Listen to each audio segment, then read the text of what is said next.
Welcome to today's session on self-acceptance.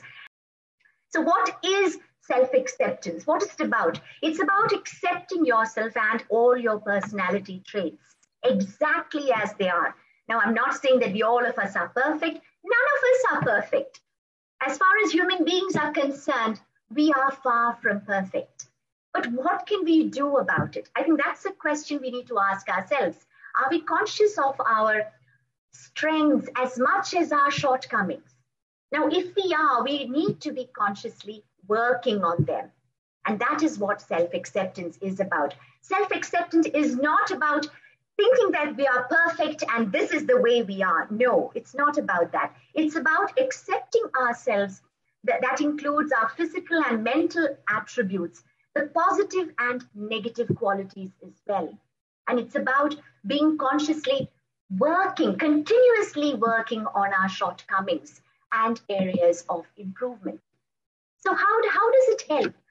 In fact, if we accept ourselves, how does it help?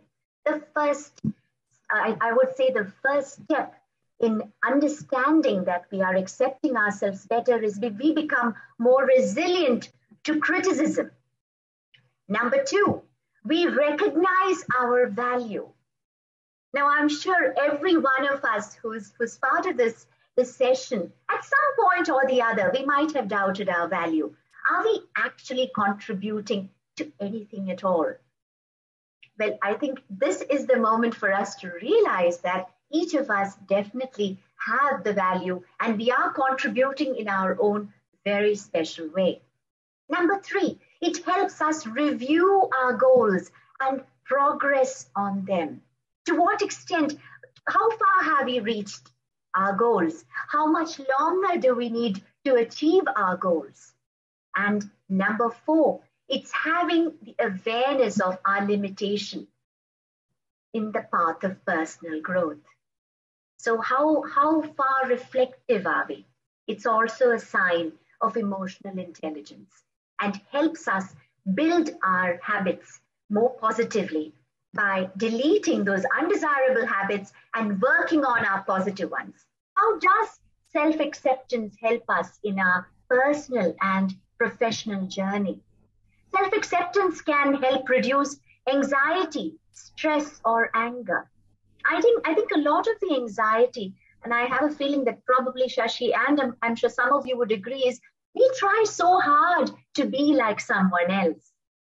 We forget how special we are. I mean, each of us, we have our strengths, but unfortunately, many a time, many of us are conditioned to keep looking at others and try to emulate and be who they are, forgetting our individuality. So that is one of the causes of stress. So it helps us to reduce that anxiety, stress, and anger because we are more at peace with who we are.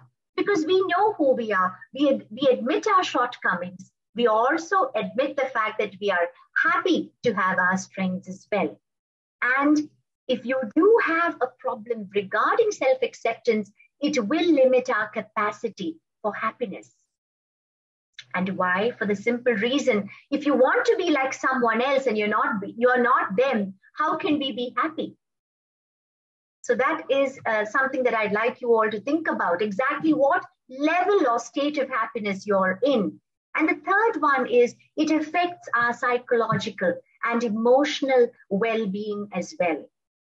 Because the more we are uncertain about who we are, the more we have challenges into accepting our personality, the more difficult, the more sensitive we are also about criticism. When I talk about criticism, I'd like to share something very personal with all of you today. Many years ago, let's go back in time, let's say around maybe 20 years ago. It's not so long, right, Shashi? Now, when you talk about 20 years, it's like, when you are way younger, you think 20 years, oh my God, so old. But, actually speaking, I think Shashi, me, and a lot of others who are today attending will agree that it's just the passing of years. It's not really about old age, it's the years going by. So what happened was around 20 years ago, I was at a space where I wasn't exactly wanting to be like someone else, but I was constantly very sensitive about what I lacked. And I don't think I was doing much about it.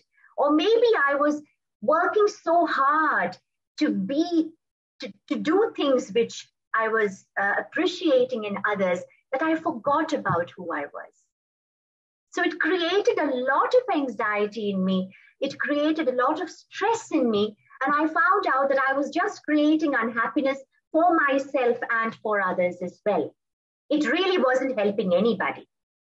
And then there was a point when I just told myself, you know what?